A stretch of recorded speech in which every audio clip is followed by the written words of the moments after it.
ઘાત અને ઘાતાંક. અગાઉ તમે વર્ગ વર્ગમૂળ અને ઘન ઘનમૂળ આવા બે ચેપ્ટર શીખી ગયા, એટલે ઘાતવાળું પદ કોને કહેવાય એ તમે બહુ સારી રીતે સમજી શકતા હશો. કે કોઈ એક જ સંખ્યા હોય, ધારો કે 5 છે, એના ઉપર એની 2 ઘાત હોય તો આને આપણે એનો વર્ગ કહીએ છીએ, અને કોઈ એક સંખ્યા છે 5, એના ઉપર 3 ઘાત હોય તો એને આપણે એનો ઘન કહીએ છીએ. તો હવે આપણે આ ચેપ્ટરમાં આવા ઘાતવાળા જે પદ આવે છે એના ગુણાકાર અને ભાગાકાર કરતા શીખવાના છે. તો કદાચ તમને એવો પ્રશ્ન થાય તો સરવાળા અને બાદબાકીનું શું, તો એ આપણે પછી આગળ સમજીએ છીએ, અને એનો કોઈ અલગથી કન્સેપ્ટ નથી. જ્યારે સરવાળો બાદબાકી હોય તો એની જે પ્રોપર વિધિ થતી હોય ગણિત પ્રમાણે એ વિધિ પૂરી કરવી પડે. પણ જ્યારે ગુણાકાર અને ભાગાકાર આપેલા હોય ત્યારે શું કરવાનું, તો એનો કન્સેપ્ટ આપણે આ ચેપ્ટરમાં સમજવાનો છે. ધારો કે તમને એવું કહેવામાં આવે કે 5નો વર્ગ ગુણ્યા 5નો ઘન, તો એનો જવાબ શું આવે? તો તમે ડાયરેક્ટ એવું કહેશો કે 5નો વર્ગ એ તમને મોઢે ખબર છે અને 5નો ઘન પણ તમને મોઢે ખબર છે. તો 5નો વર્ગ એટલે તમે કહેશો 25 થશે, અને 5નો ઘન એટલે તમે કહેશો 125 થશે. અને હવે તમારે આનો ગુણાકાર કરવાનો, તો સિમ્પલ સાઈડમાં જઈને ગુણાકાર કરી નાખો. 125 ગુણ્યા 25, તો 25 25 625 વધી પડી 6, 25 કા 25 ને 6 31, 3125 આમ જવાબ થાય. તો તમારી વાત સાચી કે આનો ગુણાકાર કરો તો આનો ફાઇનલ આન્સર તમારો આવશે 3125. બહુ સરસ. તો મારે તમને હવે બીજી એક વસ્તુ સમજાવી છે. ધારો કે હું તમને એવું કહું કે અહીંયા પ્રશ્નમાં 5ની 2 ઘાત ગુણ્યા 5ની 3 ઘાત આપેલી હતી, એના બદલે હું એમ કહું કે 5ની 8 ઘાત ગુણ્યા 5ની 12 ઘાત. શું કરશો? 5ની 8 ઘાત એટલે 5 ગુણ્યા 5 ગુણ્યા 5 ગુણ્યા 5 ગુણ્યા 5 ગુણ્યા 5, એવી રીતે 8 વખત લખવાનું. પછી એનો જે ગુણાકાર આવે એ ગુણાકાર તમારે અલગ લખવાનો. ગુણ્યા 5ની 12 ઘાત એટલે 5 ગુણ્યા 5 ગુણ્યા 5 ગુણ્યા 5 એવું 12 વખત કરવાનું. એનો જે જવાબ આવે તમારે અલગ લખવાનો. અને હવે તમારે પહેલા જવાબનો અને બીજા જવાબનો બંનેનો પાછો ગુણાકાર કરવાનો, અને જે આવે એ તમારો જવાબ. તો તમે વિચારો કેટલો મોટો જવાબ આવશે. અચ્છા, વાર કેટલી બધી લાગશે. પરીક્ષામાં જો આ પ્રશ્ન પૂછાય તો એના ઓપ્શન આપવા માટે એક એક ઓપ્શન માટે એક એક પેજ આપવું પડે, કે ઓપ્શન એ એક આખા પેજ ઉપર, ઓપ્શન બી એક આખા પેજ ઉપર, ઓપ્શન સી. તો આવા કોઈ રીઝનના લીધે આવો કોઈ પ્રશ્ન આપણી પરીક્ષામાં ના પૂછાય. ઇવન તમે કેલ્ક્યુલેટરમાં જોશો ને તો કેલ્ક્યુલેટર થોડી વાર પછી બૂમ પાડી ના પાડી દેશે કે ના ના ના ના, હવે હું જવાબ નહીં આપું, અહીંથી આગળ ગણતરી તું જાતે કરી લે ભાઈ. તો આનો અર્થ એવો થયો કે આ પ્રકારનો પ્રશ્ન ના પૂછાય. પણ આવા પ્રશ્ન આપણી પરીક્ષામાં પૂછાય છે. તો હવે તમને એવો પ્રશ્ન થાય કે યાર એવી રીતે જવાબ નથી આપવાનો, તોય પૂછાય છે, તો કરવાનું શું? તો ચલો મિત્રો, હવે આપણે એ સમજી લઈએ કે આવા પ્રકારના પ્રશ્નો પૂછાય તો એના જવાબ શું આપવાના અને કેવી રીતે આપવાના. પહેલા આપણે એક સિમ્પલ એક્ઝામ્પલથી સમજીએ. તમે જે પહેલો પ્રશ્ન ગણેલો હતો 5ની 2 ઘાત ગુણ્યા 5ની 3 ઘાત, તો એની આ જે ઓરિજિનલ કેલ્ક્યુલેશન આપણે સમજ્યા હતા એ થોડી વાર માટે આપણે સાઈડમાં રાખીએ છીએ, અને આ પ્રશ્ન તમને ફરીથી હું એક્સપ્લેન કરું કે 5ની 2 ઘાત આનો અર્થ શું થાય છે. તો કે આપણે એવું ક્લિયરલી સમજ્યા હતા કે આધારનો ઘાત વખત ગુણાકાર. તો અહીંયા એવું થાય 5નો 2 વખત ગુણાકાર. તો તમે 5ની 2 ઘાત એટલે આવું લખી શકો 5 ગુણ્યા 5. અને સેમ એવી રીતે તમને અહીંયા કીધું છે 5ની 3 ઘાત એટલે કે 5નો ઘન. તો એને તમે અલગથી કેવી રીતે લખી શકો? તો અલગથી એ લખાશે 5 ગુણ્યા 5 ગુણ્યા 5. મેં હજી કોઈ જ ગણતરી કરી નથી, જે વસ્તુ આપી છે એને એઝ ઇટ ઇઝ લખી કે 5ની 2 ઘાત તો 5 2 વખત, અને 5ની 3 ઘાત તો 5 3 વખત છે. એટલે ખરેખર તમે જુઓ તો અહીંયા પાંચડો ટોટલ કેટલી વખત છે, તો કે 1 2 3 4 ને 5, પાંચડો 5 વખત લખ્યો. તો તમે આ વસ્તુને આ રીતે લખી શકો કે 5ની કેટલી ઘાત, તો કે 5ની 5 ઘાત. બિલકુલ લખી શકો, કેમ ના લખી શકીએ? કે 5 પહેલા 2 વખત છે, અને પછી 5 કેટલી વખત છે, તો કે 3 વખત. તો ખરેખર 5 કેટલી વખત છે, તો કે 5 5 વખત છે. એ જ રીતે તમે નીચેવાળો દાખલો ગણશો તો શું થશે કે 5 પહેલા કેટલી વાર લખવાનો? 8 વખત. પછી 5 કેટલી વખત લખવાનો? 12 વખત. તો ટોટલ પાંચડો કેટલી વખત લખાશે? તો કે પહેલા 8 વખત, પછી 12 વખત, એટલે ટોટલ 20 વખત લખાયો હશે. તો સીધી વાત કે આ પ્રશ્નનો જવાબ આવશે 5 કેટલી વખત આવશે? તો કે 5 20 વખત આવે. તો આનો અર્થ એવો થયો કે આ પ્રશ્નની એક સિમ્પલ સિસ્ટમ બનાવી શકીએ આપણે. કોઈ નિયમ લખવો હોય તો લખી શકીએ, બનાવી શકીએ કે જ્યારે ઘાતવાળા પદમાં આધાર સરખો હોય, એટલે કે અહીંયા પાંચડો જ 2 વખત છે ને પાંચડો જ 3 વખત છે, તો આપણે જવાબમાં લખીશું કે પાંચડો જ 5 વખત છે. તો હું એવું કહેવા માંગુ છું કે આવા ઘાતવાળા પદમાં જ્યારે આધાર સરખો હોય અને બે પદ વચ્ચે ગુણાકાર હોય ત્યારે ઘાતનો સરવાળો થશે. કદાચ તમને તરત જ એવો પ્રશ્ન થાય કે આધાર સરખો હોય ત્યારે બરોબર, પણ આધાર સરખો ના હોય તો શું કરવાનું? તો આધાર સરખો ના હોય તો શું કરવાનું એ આપણે ચેપ્ટર પતે ત્યાં સુધીમાં સમજીશું, પણ અત્યારે તમે વ્યવસ્થિત રીતે એ વસ્તુ સમજી લો કે જ્યારે આધાર સરખો હોય ત્યારે શું થાય. તો ટૂંકમાં આપણે અહીંયા એવું કહી શકીશું કે જ્યારે આધાર સરખો હોય અને બે પદ વચ્ચે ગુણાકાર હોય ત્યારે ઘાતનો સરવાળો થાય. હું શું બોલ્યો ફરીથી એક વખત રિપીટ કરું, તમે સમજી લેજો કે ઘાતવાળા પદમાં એટલે અહીંયા 5 ની 2 ઘાત અને 5 ની 3 ઘાત એટલે કે ઘાતવાળું પદ છે. ઘાતવાળા પદમાં આધાર સરખો એટલે આધાર સરખો છે, અહીંયા આધાર 5 છે ને અહીંયા આધાર 5 છે. ઘાતવાળા પદમાં આધાર સરખો હોય અને બે પદ વચ્ચે ગુણાકાર હોય એટલે અહીંયા બંનેના વચ્ચે ગુણાકાર આપેલો છે. આવા કેસીસમાં તમે ડાયરેક્ટ એના ઘાતનો સરવાળો કરી શકશો. ઘાતનો સરવાળો એટલે આ 2 અને આ 3, તો 2 ને 3 5 એટલે જવાબ આવશે 5 ની 5 ઘાત. સેમ એવી રીતે અહીંયા ઘાત 8 અને 12 છે, તો 12 ને 8 20, તો જવાબ આવ્યો 5 ની 20 ઘાત. આગળ વધીએ અને આવા કેટલાક એક્ઝામ્પલ સમજી લે એટલે તમને એક્ઝેક્ટ ખ્યાલ આવે કે આ કન્સેપ્ટ શું કહેવા માંગે છે.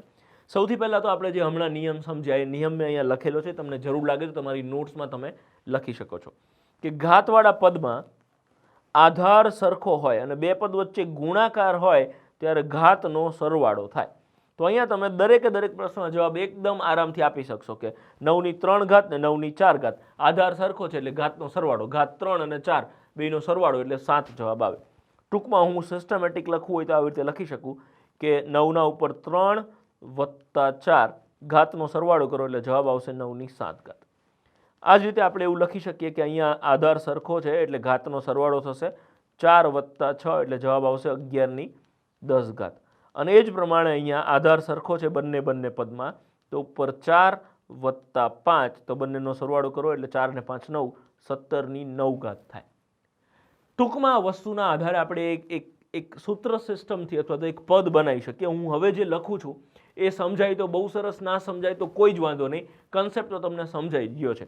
હું તમને એવું કહેવા માંગુ છું કે આધાર બે સંખ્યાનો સરખો હોય, બંને સંખ્યા ધારો કે હું x લઉં છું, તમને એવું થાય કે x આવ્યું એટલે એ કંઈક અઘરું ચાલુ થયું, રાઈટ? તો એવું કંઈ નથી, આ ખાલી સમજવા માટે. આ નહીં સમજાય તો વાંધો નહીં, કન્સેપ્ટ તો તમને સમજાઈ જ ગયો છે કે આધાર સરખો હોય, હવે એની ઘાત અલગ અલગ હોય. ધારો કે અહીંયા m ઘાત હોય અને અહીંયા n ઘાત હોય, તો આપણે સિમ્પલ એવું કહી શકીએ કે જ્યારે આધાર સરખો હોય તો આધાર એઝ ઇટ ઇઝ લખાશે અને એની ઘાતનો સરવાળો થાય એટલે કે m પ્લસ n, આવું આપણે લખી શકીએ.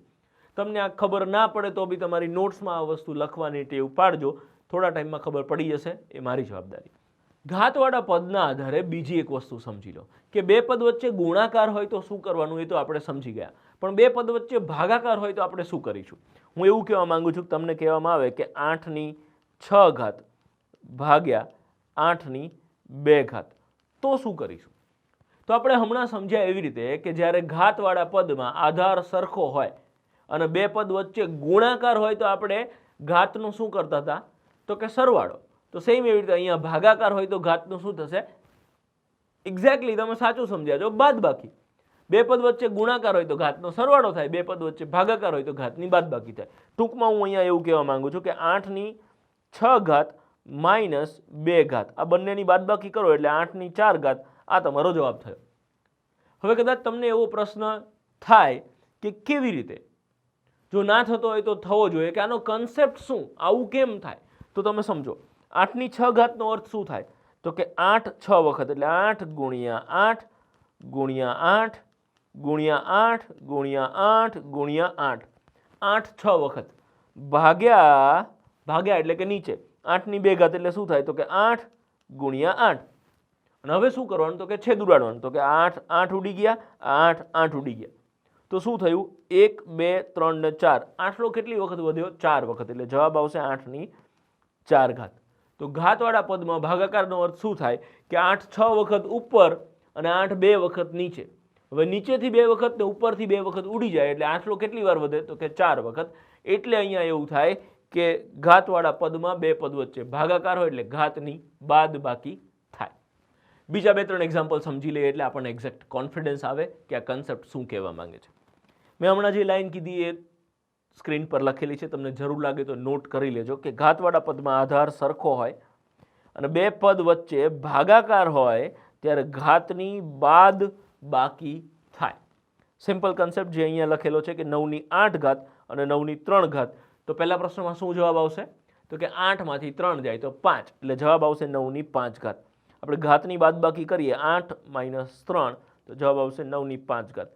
મને 100% ખબર છે કે તમારા આ વચ્ચેવાળું જે પદ છે લખવાની કોઈ જરૂર નથી, ડાયરેક્ટ જોઈને તમે જવાબ આપી શકો છો કે 13/10 અને 13/4.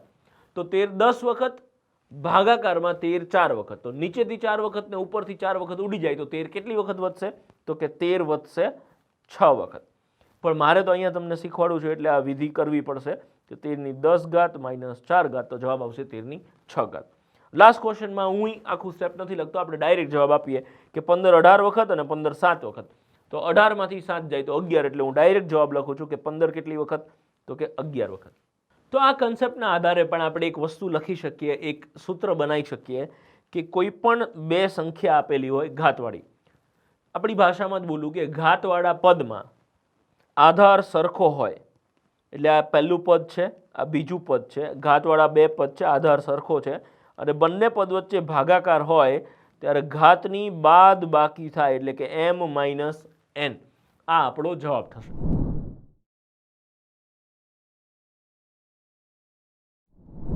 બીજા કેટલાક ઉદાહરણ સાથે ઘાત અને ઘાતાંકના કેટલાક કન્સેપ્ટ સમજી લઈએ.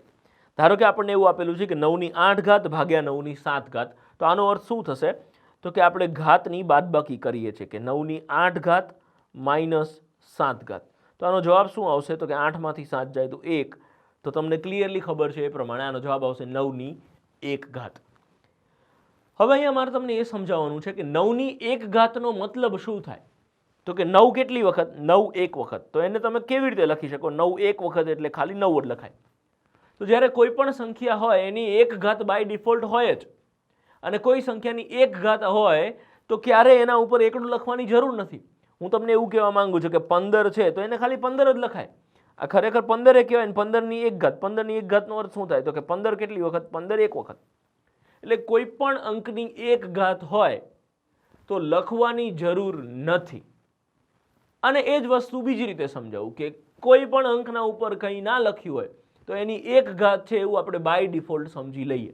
કેમ કે ઘાતનો અર્થ શું થાય છે? તો કે 15 એક વખત. તો તમે 15 એક વખત લખ્યો તો છે, તો પછી એને ઘાતના સ્વરૂપમાં લખવાની કોઈ જરૂર નથી. ટૂંકમાં હું એવું કહેવા માંગુ છું કે કોઈ પણ અંક પોતાની એક ઘાત તો હોય ને હોય જ.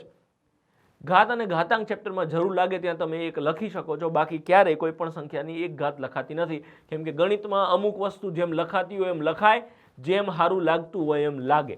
ટૂંકમાં આપણે આને સૂત્રની ભાષામાં લખવું હોય તો એવું લખી શકીએ કે કોઈ પણ અંકની એક ઘાત એટલે જે તે અંક પોતે જ થાય. નેક્સ્ટ એક્ઝામ્પલ સમજીએ કે 8/5 ગુણ્યા 8/4 ભાગ્યા 8/9. તો આને આપણે કેવી રીતે લખીશું કે આધારમાં 8 છે, તો 8ની ઘાત કેટલી છે? તો કે 5. એના પછી શું છે? ગુણાકાર, એટલે આપણે અહીંયા પ્લસ કરીશું, પછી ઘાત કેટલી છે? તો કે 4.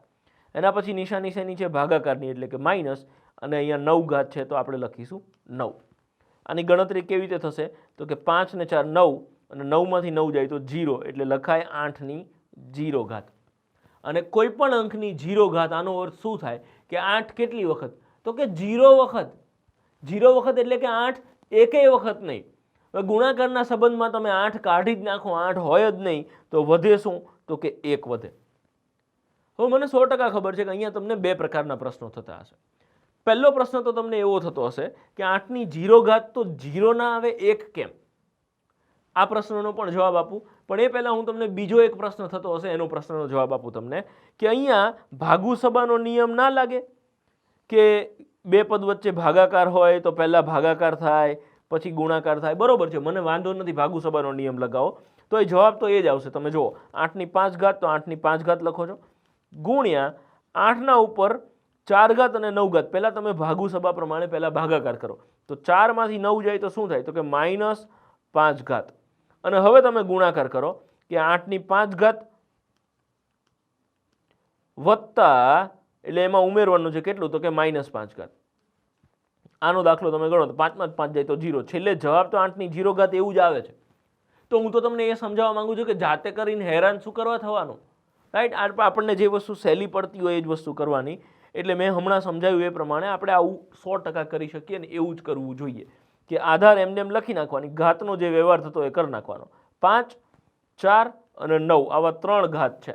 હવે 5 અને 4ની વચ્ચે ગુણાકાર છે એટલે બંને વચ્ચે પ્લસ કરીશું, અને 4 અને 9ની વચ્ચે ભાગાકાર છે એટલે બંનેની વચ્ચે માઇનસ કરીશું, કેમ કે બે પદ વચ્ચે ગુણાકાર હોય તો ઘાતનો સરવાળો થાય, ભાગાકાર હોય તો ઘાતની બાદબાકી થાય એટલે. અને હવે આપણે બાદબાકી કરીએ, 5 ને 4 9, 9માંથી 9 જાય તો 0, તો 8ની 0 ઘાત એટલે જવાબ 1 આવે છે. તો હવે હું તમને એ સમજાવું કે કોઈ પણ અંકની 0 ઘાત એટલે જવાબ 1 કેમ આવે. તો સમજી લો, ધારો કે આ બધી જ કેલ્ક્યુલેશન આપણે જવા દઈએ. આપણને શું કીધું છે તો કે 8ની 5 ઘાત કીધી છે પહેલાં. તો પહેલાં 8ની 5 ઘાત એનો અર્થ શું થાય તો કે 8 5 વખત એટલે કે 8 ગુણ્યા 8 ગુણ્યા 8 ગુણ્યા 8 ગુણ્યા 8. તો મેં 8 5 વખત લખ્યો, આ પતી ગયો આનો વ્યવહાર. પછી ગુણાકારમાં તમને શું કીધું છે તો કે 8 4 વખત એટલે કે 8 ગુણ્યા 8 ગુણ્યા 8 ગુણ્યા 8. તો 8 અહીંયા 4 વખત થયો. ભાગ્યા એટલે કે ભાગાકારમાં આપણને શું કીધું છે 8 9 વખત તો કે 8 ગુણ્યા 8 ગુણ્યા 8 ગુણ્યા 8 ગુણ્યા 8 ગુણ્યા 8 ગુણ્યા 8 ગુણ્યા 8. 8 1 2 3 4 5 6 7 8 અને હજી એકવાર એટલે 9 વખત. હવે લખાઈ ગયું. છેદ ઉડાડો શું તો કે સોરી અહીંયા 8 આવશે. હવે છેદ ઉડાડો તો 8 8 8 8 8 8 8 8 8 8 8 8 8 8 8 8 ને 8. તો ઉપર 5 ને 4 9 વખત આટલા હતા અને નીચે 9 વખત હતા. તો ઉપરથી 9 વખત આટલા અને નીચેથી 9 વખત આટલા ઉડી જાય તો વધે શું તો કે કંઈ નહીં. અને આપણે ઓલરેડી અગાઉ છેદ ઉડાડો ચેપ્ટરમાં શીખી ગયા છીએ, છેદ ઉડાડીને કંઈ ના વધે તો એનો જવાબ હંમેશા 1 આવે.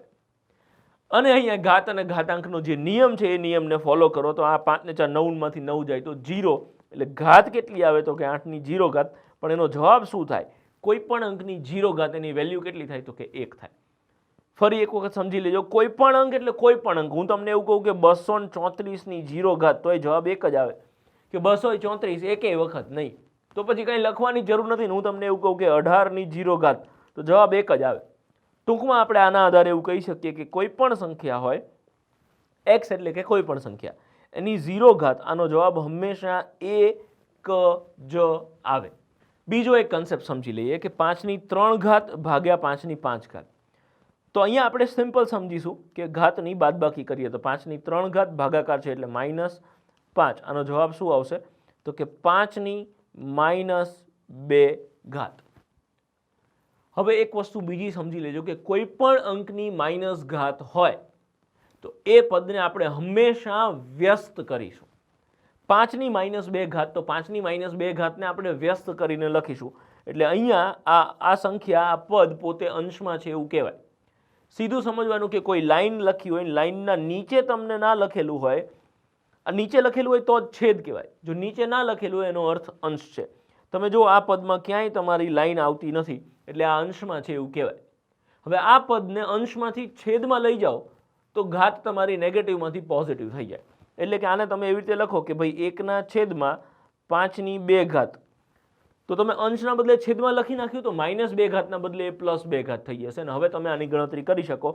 1/5ની 2 ઘાત એટલે તમે આવું લખી શકો 1/25, અથવા તો તમે ઘાતના સ્વરૂપમાં લખવું હોય તો આ આપણો ફાઇનલ આન્સર છે. હવે કદાચ તમને એવો પ્રશ્ન થાય કે કન્સેપ્ટ વાઇઝ આવું કેવી રીતે કે કોઈ પણ અંકની માઇનસ ઘાત હોય એની પ્લસ ઘાત કેવી રીતે થાય. તો સમજો પ્રશ્ન આપણને શું કીધો છે, પ્રશ્નમાં કીધું છે કે 5ની 3 ઘાત ભાગ્યા 5ની 5 ઘાત. તો કન્સેપ્ટ વાઇઝ સમજો કે તમારે શું કરવાનું 5 ગુણ્યા 5 ગુણ્યા 5. અંશમાં 5 3 વખત છે ભાગ્યા છેદમાં 5 ને 5 વખત લખો 1 2 3 4 અને 5. અંશમાં 5 વખત છેદમાં 5 વખત. હવે આપણે શું કરવાનું છે છેદ ઉડાડવાનો છે. તો 5 5 ઉડી જાય, 5 5 ઉડી જાય, આ 5 ઉડી જાય. તો તમે જો ખરેખર વધ્યું શું તો કે ઉપર કાંઈ નથી વધતું તો કંઈ ના વધે એટલે આપણે 1 લખીએ છીએ. છેદમાં 5 કેટલી વખત વધ્યો તો કે 2 વખત એટલે છેદમાં લખાશે 5 વર્ગ. તો ખરેખર આનો જવાબ આવે છે 1/5 વર્ગ. હવે તમને એમ થાય કે તો આને 5ની -2 ઘાત કેમ લખી. તો આપણો જે નિયમ હતો કે ઘાતવાળા પદમાં આધાર સરખો હોય ને બે પદ વચ્ચે ભાગાકાર હોય તો ઘાતની બાદબાકી થાય. એ નિયમને માન આપવા માટે આપણે અહીંયા બાદબાકી કરી કે ભાઈ 3માંથી 5 જાય તો -2 એટલે જવાબ 5ની -2 ઘાત એવું લખાય. અને આ હવે ગણિત વિષયમાં સ્વીકાર કરાયેલી વસ્તુ છે કે કોઈ પણ અંકની માઇનસ ઘાત હોય એનું વ્યસ્ત કરો તો એની તમારી પ્લસ ઘાત થઈ જશે. આનો અર્થ એવો થયો કે આપણે એવું કહી શકીએ કે કોઈ પણ સંખ્યા છે એની માઇનસ ઘાત હોય એને તમે વ્યસ્ત કરો એટલે તમારી પ્લસ ઘાત થઈ જાય, એટલે કે 1/x(m)ઘાત આવું થઈ જાય. અને આ એક એક્ઝામ્પલ હું તમને આંકડા સાથે પણ સમજાવું, જેમ કે અત્યારે હાલત તમે લખ્યું કે 5(-2). હવે આને તમે વ્યસ્ત કરો કે 1/5(2), તો આ તમારી ઘાત જે હતી એ પ્લસમાં થઈ ગઈ. સેમ આવી રીતે જો કોઈ સંખ્યા છેદમાં માઇનસ ઘાત હોય કે x(-m) હોય, 1/x(-m), તો આ જે ઘાતવાળું પદ છે એને છેદમાંથી અંશમાં લઈ જાઓ ને તો એની ઘાતની નિશાની બદલાઈ જાય, એટલે x(m) થઈ જાય. એટલે છેદના બદલે એને તમે અંશમાં લઈ ગયા તો માઇનસ ઘાત છે પ્લસ ઘાત થઈ જાય. કેવી રીતે? તો કે જાદુ છે. જાદુ નહીં, મેં તમને હમણાં સમજાવ્યું એ લોજિક સાથે. ધારો કે હું બીજું એક એક્ઝામ્પલ લઉં કે 1/9(-3) આપેલી છે. માઇનસ ઘાતને પ્લસ ઘાત કરવી હોય એટલે ઊંધું કરી નાખવાનું, એટલે કે એ પદ છેદમાં હોય તો અંશમાં લઈ જાઓ, અંશમાં હોય તો છેદમાં લઈ જાઓ. અહીંયા 9(-3) છે એને તમે આવી રીતે અંશમાં લઈ જાઓ, 9(3) તો એ પ્લસ ઘાત થઈ ગઈ. તો આ બે વસ્તુ તમારી નોટમાં લખી લેજો.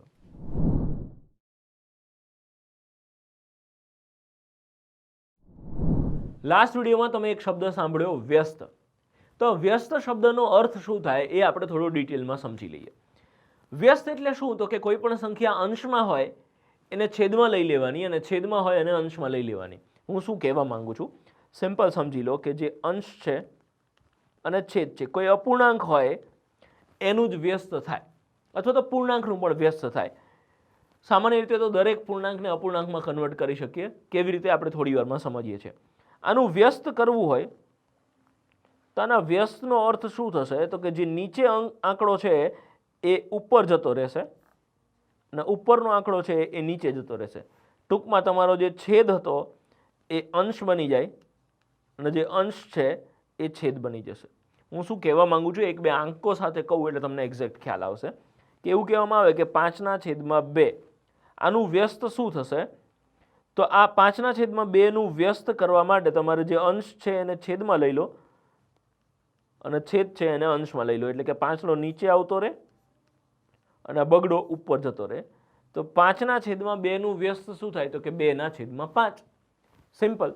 આ જ રીતે ધારો કે હું તમને એવું કહું કે 3/7 છે એનું વ્યસ્ત શું થાય? તો કે 7 ઉપર જતો રહેશે અને 3 નીચે આવતો રહેશે. તો આને 3/7 વ્યસ્ત કહેવાય. અને જ રીતે 3/7 વ્યસ્ત શું કહેવાય? તો કે 7/3. અને 7/3 નું વ્યસ્ત શું કહેવાય? તો કે 3/7. બંને એકબીજાના વ્યસ્ત જ કહેવાય. ધારો કે હું તમને હજી એક બે એક્ઝામ્પલ સમજાવું કે તમને કહેવામાં આવે કે 1/4 આનું વ્યસ્ત શું થશે? તો 1/4 ના વ્યસ્ત કરવા માટે જે છેદ છે અંશમાં લઈ લઈશું, એટલે કે 4 ઉપર અને અંશ છે છેદમાં આવી જશે, એટલે કે 1 નીચે. તો 4/1. અને આપણે અગાઉ ભાગાકારમાં, છેદ ઉડાડોમાં ઘણા બધા ચેપ્ટરમાં સમજી ગયા છીએ કે છેદમાં 1 આવે એ તમે ના લખો તો ચાલે, એટલે આનો જવાબ આનું વ્યસ્ત ખાલી 4 થાય. અને એક લાસ્ટ એક્ઝામ્પલ સમજો. ધારો કે હું તમને એવું કહું કે કોઈ અંક આપું છું 5, તો 5 એ પોતે એકલો આંકડો આપ્યો છે. તો સમજો કે જ્યારે આંકડો સિમ્પલ આપેલો હોય, ખાલી એક જ અંક આપ્યો છે, તો એ અંક પોતે અંશમાં છે એવું સમજીશું. એનો અર્થ એવો થશે કે એના છેદમાં કંઈક હશે. એના છેદમાં શું? તો આપણે બાય ડિફોલ્ટ 1 છે એવું સમજી લેવાનું. જ્યારે વ્યસ્ત કરવાની જરૂર લાગે ત્યારે 1 છે એવું સમજવાનું, બાકી 1 ના લખો તો ચાલે. રાઈટ? આ ગણિત છે. આપણી અનુકૂળતા માટે આપણે કઈ વસ્તુ એક્સ્ટ્રા લખી શકીએ છીએ અને કઈ એક્સ્ટ્રા વસ્તુને કાઢી બી શકીએ છીએ. તો અહીંયા 5/1 નું વ્યસ્ત શું થાય? તો કે છેદ હોય અંશમાં જતું રહેશે, તો કે 1, અને અંશ હોય છેદમાં આવતું રહેશે, એટલે કે 5. વ્યસ્ત જેવો જ બીજો એક કન્સેપ્ટ અને બીજો એક શબ્દ છે, ધેટ ઇઝ વિરોધી. આ વિરોધી શબ્દનો અર્થ શું થાય એ આપણે સમજી લેવાનું છે. તો વિરોધી એટલે પ્લસ હોય તો માઇનસ કરવાનું ને માઇનસ હોય તો પ્લસ કરવાનું. ટૂંકમાં વિરોધી શબ્દ હોય ત્યારે આપણે અંશ છેદવાળી ગેમ રમવાની જરૂર નથી. ત્યારે આપણે ખાલી પ્લસ અને માઇનસ વાળી વસ્તુ જ સમજીશું. હું શું કહેવા માંગુ છું કે તમને કોઈ સંખ્યા આપે કે કોઈ અપૂર્ણાંક આપે. પહેલા એક સંખ્યા સમજીએ કે 5. આ 5 નું વિરોધી શું થાય? તો કે 5 નું વિરોધી -5 થાય. That's it. 5 ના 5 રહે, પણ પહેલા 5 પ્લસ હતા તો એના વિરોધીમાં એ -5 થઈ જાય. ધારો કે કોઈ અપૂર્ણાંક આપે, તમને એવું કહેવામાં આવે કે 2/3 આ અપૂર્ણાંક છે. આ અપૂર્ણાંકનું વિરોધી શું થાય? તો અપૂર્ણાંકનું વિરોધી એટલે અપૂર્ણાંક તો એમને એમ રહેશે, ખાલી માઇનસ થઈ જશે. તો ટૂંકમાં તમે એવું સમજી શકો કે વિરોધીનો અર્થ શું થાય? તો કે પ્લસ હોય તો માઇનસ થઈ જાય અને માઇનસ હોય તો પછી પ્લસ થઈ જાય. આને આપણે વિરોધી કહીશું. તો અહીંયા બંને કન્સેપ્ટ શું છે તમે વ્યવસ્થિત રીતે સમજી લેજો. વિરોધીના એક બે એક્ઝામ્પલ હજી હું તમને સમજાવું છું. ધારો કે તમને એવું કહેવામાં આવે કે -3/4 આનું વિરોધી શું થાય? તો 3/4 છે એ તો એમને એમ રહેશે, પણ માઇનસના બદલે પ્લસ થઈ જશે. સિમ્પલ વસ્તુ. અહીંયા માઇનસ છે, આપણે આને પ્લસ સમજીશું. તો 3/4 -3/4 નું વિરોધી +3/4. ફરી એકવાર અને છેલ્લી વાર સમજી લેજો. એક એક્ઝામ્પલ હું સમજાવું છું જેને હું વિરોધી અને વ્યસ્ત બંને સમજાવું છું. ધારો કે તમને એવું કહેવામાં આવે કે 2/7 આનું વ્યસ્ત શું થાય અને એનું વિરોધી શું થાય, આ બંને વસ્તુ કહેવાની છે. પહેલાં આપણે એનું વ્યસ્ત શું થાય એ સમજીએ અને પછી એનું વિરોધી શું થાય એ પણ આપણે સમજવાનું છે.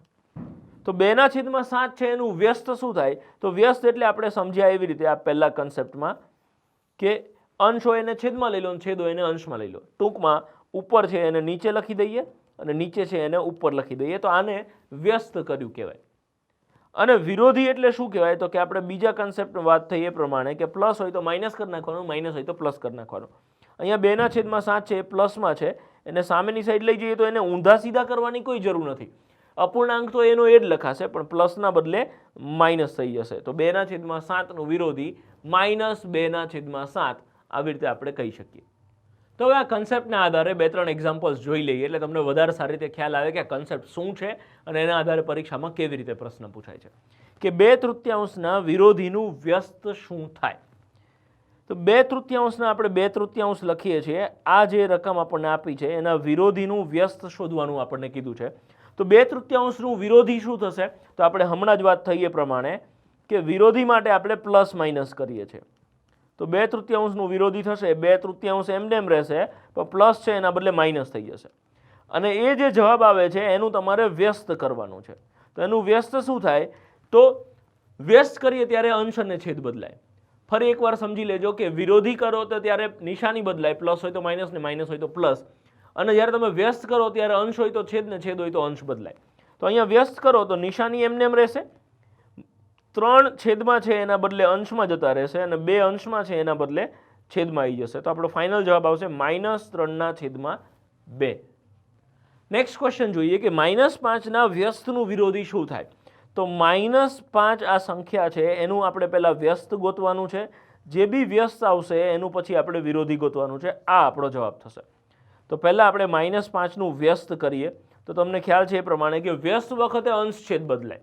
તો નિશાની આપણે પહેલાં એઝ ઇટ ઇઝ લખી દઈએ અને અંશ છેદ બદલીએ. અહીંયા 5 એમને આપ્યા છે, આનો અર્થ એવો કે 5 અંશમાં છે. તો 5 ને હવે આપણે છેદમાં લેવા પડશે. તો 5 ને છેદમાં લઈ લઈએ અને 1 આપણો અંશમાં આવશે.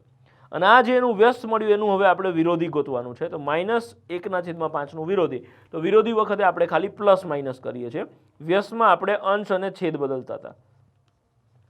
તો -1/5 નું વિરોધી કરો એટલે કે નિશાની બદલાય તો 1/5 થઈ જશે. નિશાની માઇનસના બદલે પ્લસ થઈ ગઈ. તો આપણો ફાઇનલ આન્સર થશે 1/5.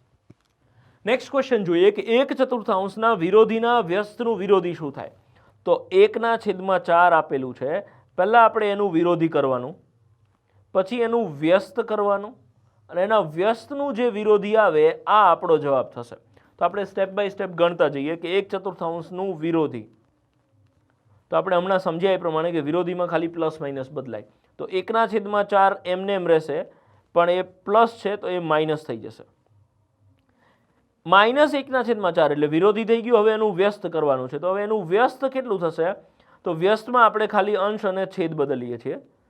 તો અંશ અને છેદને ઊંધું કરી નાખો તો નિશાની એમને એમ રહેશે. 1/4 ના બદલે 4/1 થઈ જશે. તો છેદમાં જે 1 આવે આપણે નથી લખીએ તો ચાલે, નથી લખતા અને ના લખો તો 100% ચાલે. -4. હવે પાછું એનું વિરોધી કરવાનું છે. તો -4 નું તમે વિરોધી કરો. તો -4 નું વિરોધી એટલે પ્લસ થઈ જશે. તો આપણે અહીંયા ખાલી નિશાનીઓ બદલીએ છીએ. અંક એમને એમ રહેશે, વિરોધી એટલે પ્લસ માઇનસ. તો -4 નું +4 થઈ જશે. તો આપણો જવાબ આવશે માત્ર ને માત્ર 4. હવે આ પ્રશ્નની શોર્ટકટ સમજો. આ પ્રશ્નની શોર્ટકટ શું છે? તો કે તમને અહીંયા એવું કીધું છે કે 1/4 વિરોધીના વ્યસ્તનું વિરોધી શું થાય? તો શોર્ટકટ સમજો કે જ્યારે વિરોધી 2 વખત આપ્યું હોય અથવા તો વ્યસ્ત તમને 2 વખત આપ્યું હોય ત્યારે જે સરખું હોય ઉડાડી દેવાનું. એટલે અહીંયા કીધું છે કે 1/4 વિરોધીના વ્યસ્તનું વિરોધી શું થાય? તો વિરોધી વિરોધી કાઢી નાખો, ખાલી 1/4 વ્યસ્ત શું થાય એ તમારો જવાબ. તો 1/4 વ્યસ્ત શું થશે? તો કે ખાલી 4. એક લાસ્ટ ક્વેશ્ચન સમજો એટલે આપણો આ કન્સેપ્ટ અહીંયા પૂરો થાય. ક્વેશ્ચનમાં કીધું છે કે -3/5 વિરોધીના વ્યસ્તનું વિરોધી શું થાય? તો આપણે હમણાં વાત થઈ એ પ્રમાણે કે એક સરખા બે શબ્દો હોય તો સામે ઉડી જાય, તો વિરોધી વિરોધી, વ્યસ્ત વ્યસ્ત, તો ડાયરેક્ટ જે આપેલું છે એનો એ તમારો જવાબ થશે. અહીંયા આપણે કાંઈ મજૂરી કરવાની જરૂર નથી. ફરી એક વખત રિપીટ કરું છું કે વ્યસ્ત અને વિરોધીવાળા પ્રશ્નમાં જ્યારે એક જ પ્રશ્નમાં 2 વખત એકની એક વસ્તુ કરવાની કીધી હોય તો એને ઇગ્નોર કરવાની અને ઉડાડી દેવાની. કેમ કે કોઈ સંખ્યાના વ્યસ્ત કરી અને એનું પાછું વ્યસ્ત કરો તો જે તે સંખ્યા પોતે જ આવી જાય. કોઈ સંખ્યાના વિરોધીના પાછું વિરોધી કરો એટલે એનો અંક પોતે આવી જશે. એટલે આ પ્રશ્નમાં 2 વખત વ્યસ્ત ઉડાડી દઈએ, 2 વખત વિરોધી ઉડાડી દઈએ એટલે જે વધે એ તમારો જવાબ થશે.